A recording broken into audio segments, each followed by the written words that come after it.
Hello, beautiful people. Welcome back to another episode of Point of View, the place where everything lighting up your timeline gets broken down right here at this table. Coming up on today's show, pop star Jason Derulo shares why he says he'll never work with women again following the sexual harassment case filed against him. Plus, we've got Girlfriend's Guide breaking down the new dating concept of financial celibacy. In unpopular opinion, the Trump administration removes MLK Day and Juneteenth from the free national park list, just to add President Trump's birthday instead. Our co-hosts Shirley and Sade are here. Yes, to help us unpack everything. So pull up a seat and join the discussion. You're watching POV.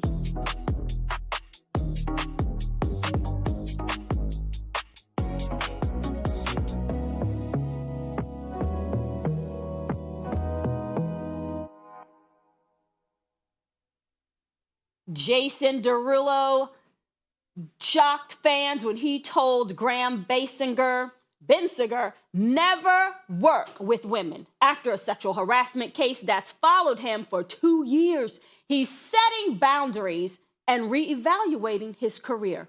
Take a look. There was a lawsuit not too long ago by an artist that was hired to your label that was dismissed.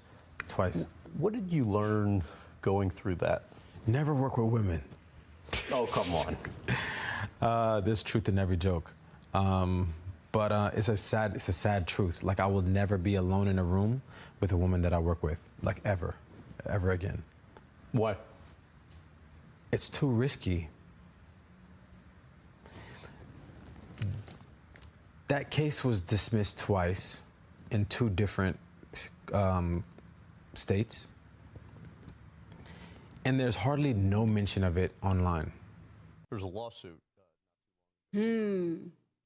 That's unfortunate. It's been dismissed twice, and they've never said anything else about it. Yeah, but they said about that, there was case pending against him. So that's kind of unfortunate. Yeah, of course, sensationalism of painting black men as if they're the ones that are harming women.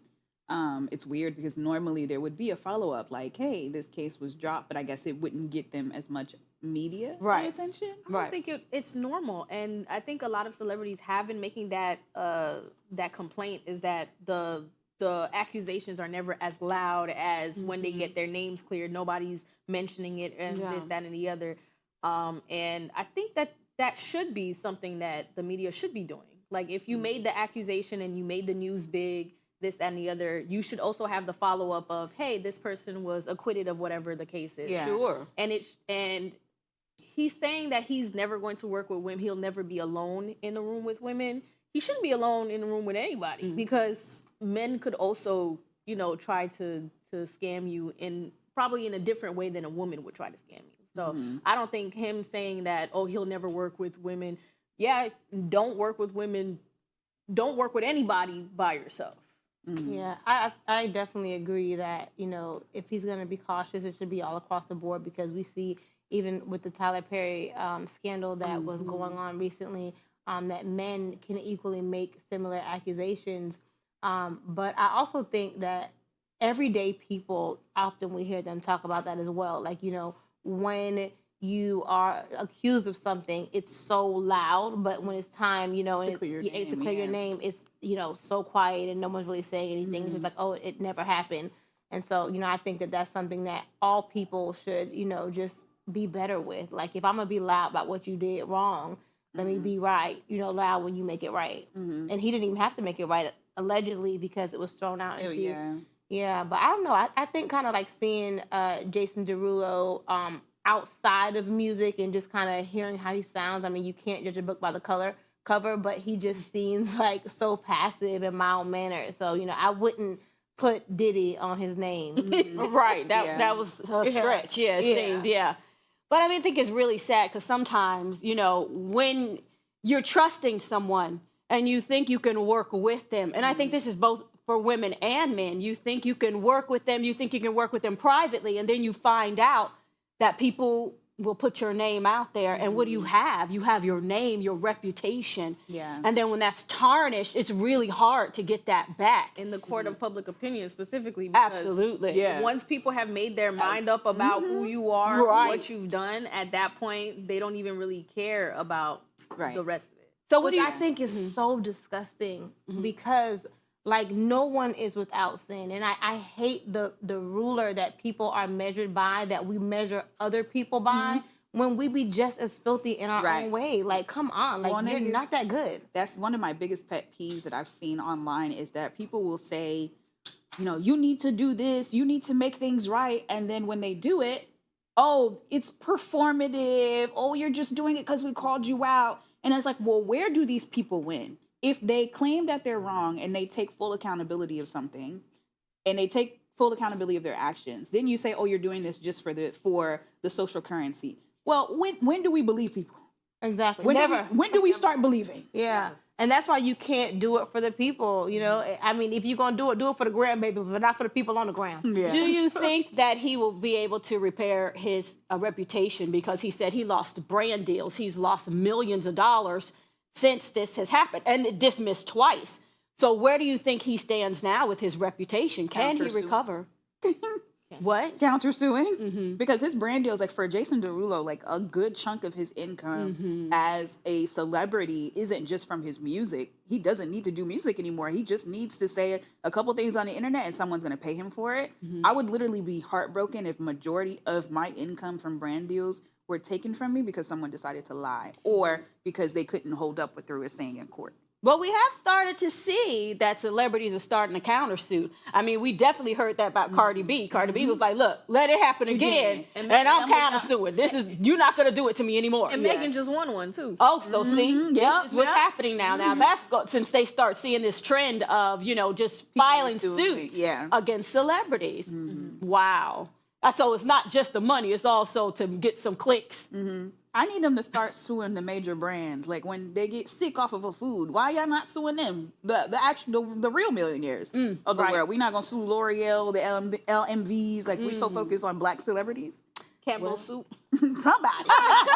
Moving on to our next story. This one's gone viral. A Cinnabon employee was fired for using racial slurs against a Somali couple and has now raised over $75,000 on Give, Send, Go from supporters. You heard that right. Let's take a look at what happened. Sexualizing your body makes you a better person. Are you recording? I'm gonna record you. Yes. Do you want me to throw water on you? I am racist. So idiot, for And real. you are an idiot. No, I I'm am not. racist, and I'll say that to the whole entire world. Don't be disrespectful. You ruined your life, by the way. Oh, talking about Bye. you working here. Suck what? Look how you talking about ugliness? Did I stutter? You're the ugliest person I ever seen in my life. Shout out to her for being honest. That's what I said. At least At least she told the truth. At least she about not herself. hiding and pretending to like people for their money. If I have to feel say me? something nice. Yeah. I think that is so disgusting. I really don't like it at all. And I feel like these people are getting so bold because of this current administration and the good old boys in the backwoods coming all out and they're rallying behind. And now she's raised $75,000. We know she wasn't making that in 5 years at the Cinnabon factory, baby, first and foremost. But, you know, I've noticed, my mom was actually talking about it today, like a lot of, Somalian people are under attack also with the current administration and Trump trying to take away, I guess, some protective order that they had from some fraud that they allegedly had done in the 70s or whenever. I don't even know, honey. But at the end of the day, honey, it's just disgusting to me to see how people are just so openly racist because at the least have some self-respect. And I think that when you're blatantly disrespecting other people, it shows a lack of respect for yourself. Right. But I mean, at least she said it. Yeah. I mean, if we had to say something. At least she said it, but if it would have been somebody who wasn't as dignified as the Somalians, they would have jumped across that corner and beat that because SSA. Because it would have been a problem. One thing black people don't play about is racism. Okay. Well, you're talking about suck it, baby, because you would have been sucking that cinnamon roll. I mean, it's really terrible because, like you said, people have become more emboldened about their this particular cancerous in the heart character. Yeah. And it's like, when does it get checked? Does it get checked? I mean, they don't have to no more. It doesn't get checked. They getting a check. That's why. Well, definitely $75,000. In the comments, they were trying to justify it, saying that, oh, well, the customers were being rude to her, so you guys don't know the full story. I don't think there's any justification for you to be a racist because that doesn't make any sense. Okay, this person did something to me, so now I'm racist because it's never the other way around, right? So I don't think. I feel like we need to get the names, those people, and those people need to also be held accountable because what do you mean that it's okay for her to be racist? We don't know the whole. We don't know the whole. We need story, the full story. But the story that you know is justifiable for her to be racist. That's kind of like, okay, well, let's hear Hitler out real quick. Let's just figure out what we don't know what happened to him. Let's see if there's a justifiable reason for why he did what he did. That doesn't make any sense. I just got an update. It's almost $100,000 now. You know what? This is crazy. I'm campaigning. Donate to my campaign. $100,000 just because she said she's racist?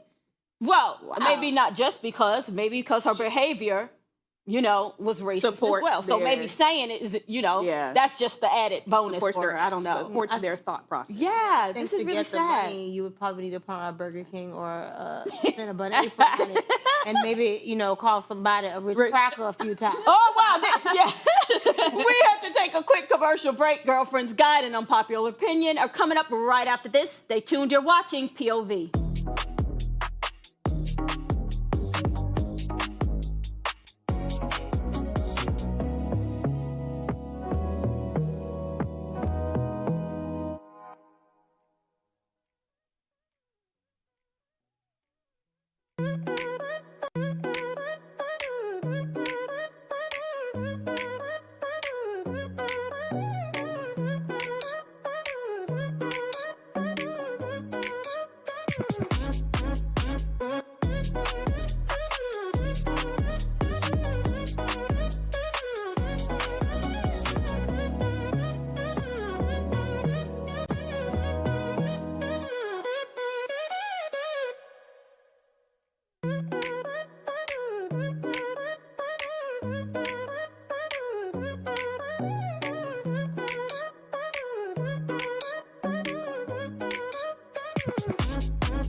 Welcome back.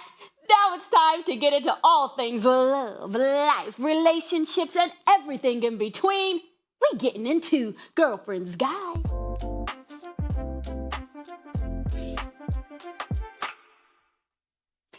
We came across a post on social media from a man introducing a new dating concept that he calls financial celibacy.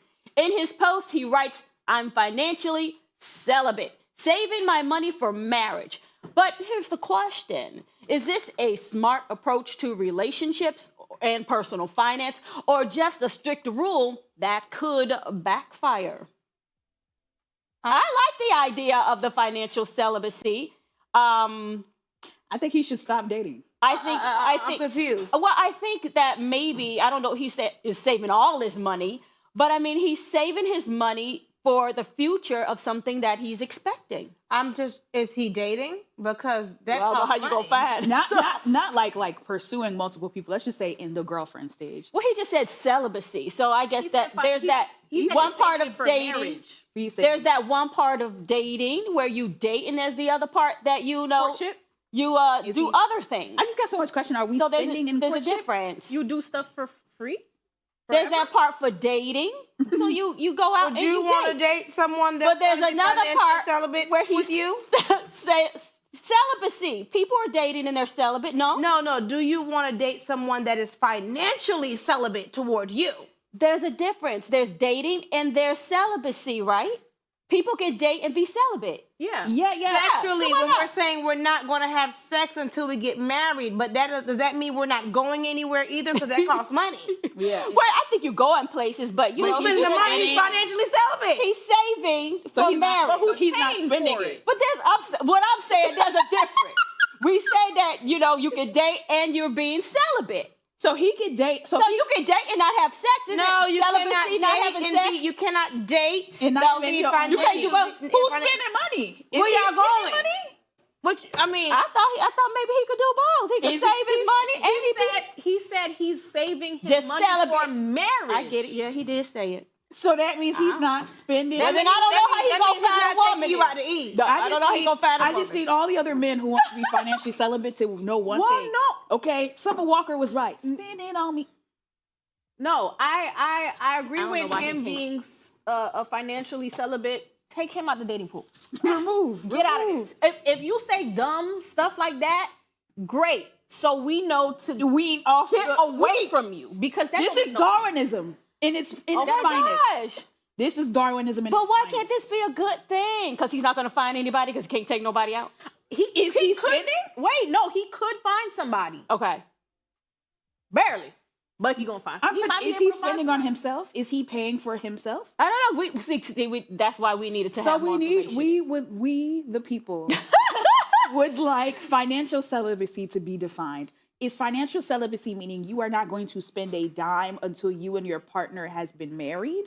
Or is financial celibacy you taking accountability for your spending and the other person taking accountability for their spending while you're dating? I think that makes more sense. Okay. I think that makes I sense. saw somebody in the comments who agreed with him, and then somebody said, "Yes, while you're financially celibate, also be celibate until marriage, and save yourself for marriage. If you're saving your money, also save your body for your future wife."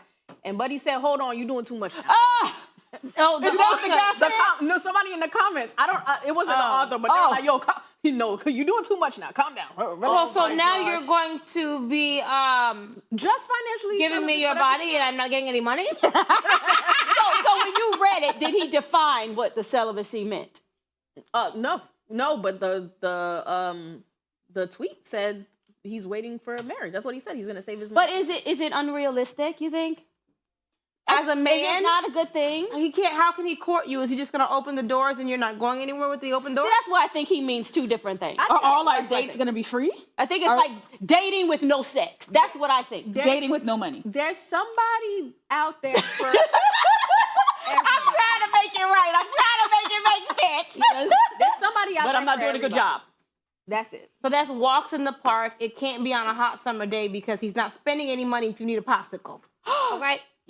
Okay? Okay. So, but also before marriage, one of the best ways to determine the factors And relationship satisfaction is a conversation on your financial health. Are we talking about financial health, or are we ignoring it because you're financially celibate?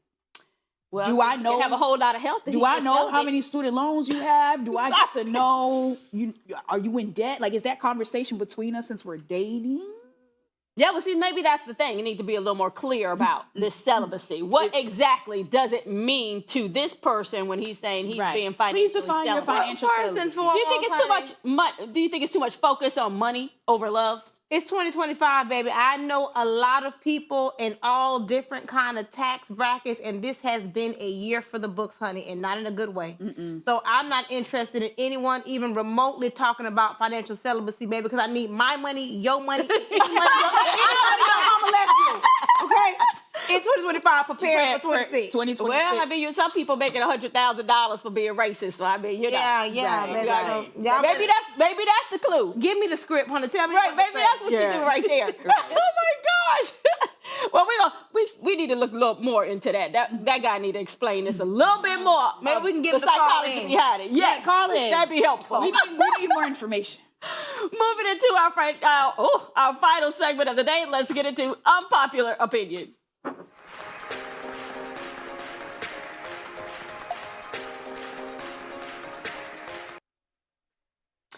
Here's a controversial update from the Trump administration.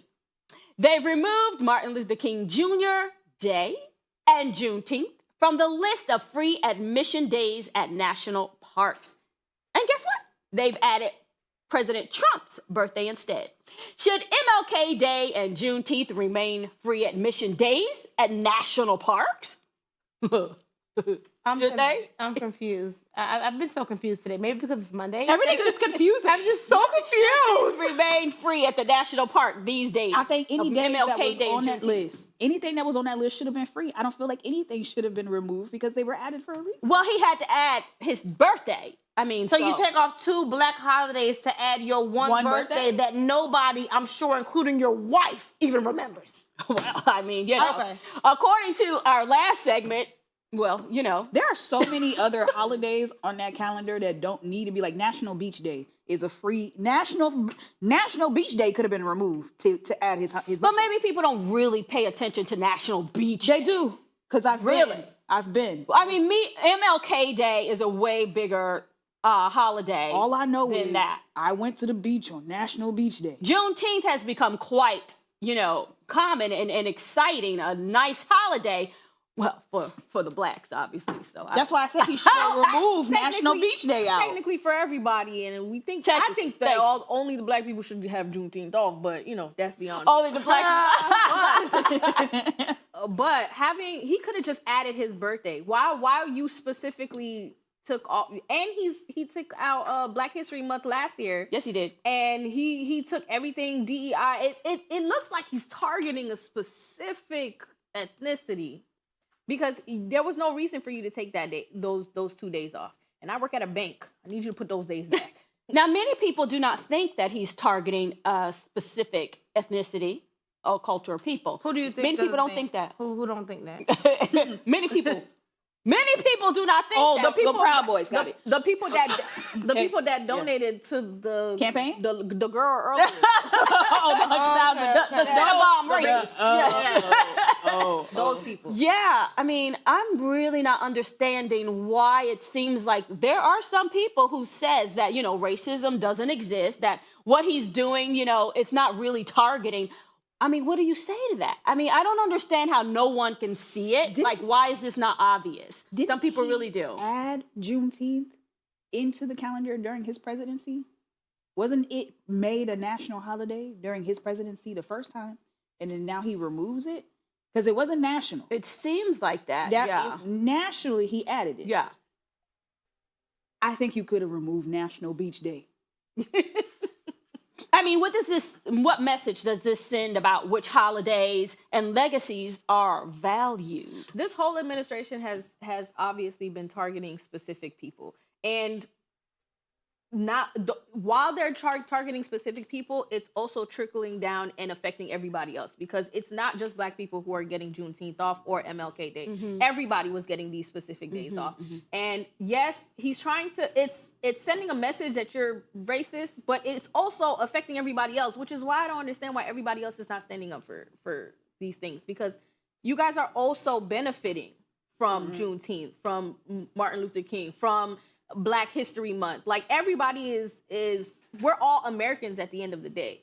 So I don't like that the racism is breaking up America, because we're all still American at the end of the day. And that's one of his standing points, that we're all Americans. But it seems like But I don't think it's the brown and Black people. Yeah, there's still a division of who is and who isn't American, because everything that is national, like physically national to humans, you're removing it for the purpose of keeping the American culture.